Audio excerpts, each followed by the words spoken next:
কালিল মানে হলো মুবালাগার শব্দ। এটা কালিল এত নগণ্য, এত কম, এত নগণ্য যা পরিমাণ কোনো পরিমাপ করা যায় না, এত নগণ্য দুনিয়াকে আল্লাহ পাক বলছেন।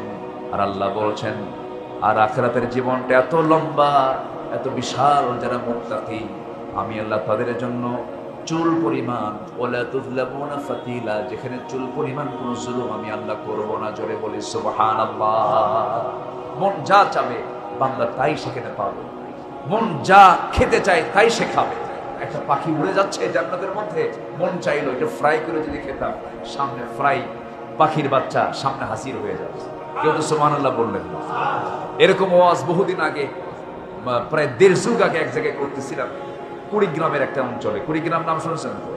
বেশি গ্রাম না, কিন্তু মাত্র 20 গ্রাম কুড়িগ্রামে মাহফিল ছিল।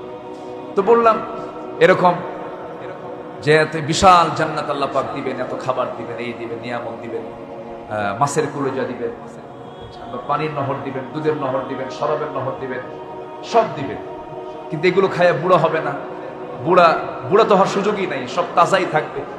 অনেকদিন পর পর এটা ঢেকুশ উঠবে, সব হজম হয়ে যাবে, পেশাব নাই, পায়খানা নাই, ঘুম নাই, কিচ্ছু নাই, যা চাবে বান্দা তাই পাবে। সুবহানাল্লাহ বলেন।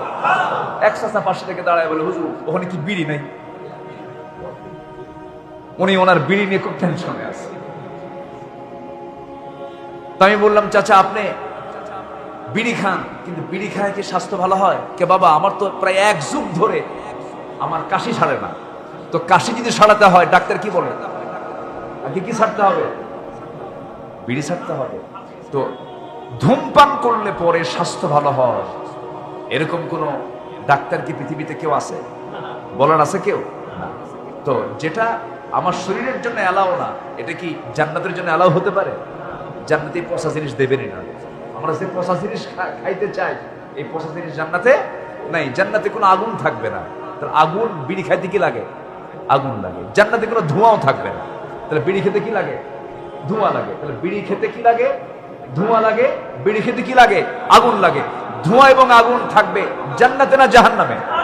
তাহলে এই যে যারা বিড়ি খায় তারা কি নিয়ে খেলে? কিসের জিনিস না খেলে বলেন?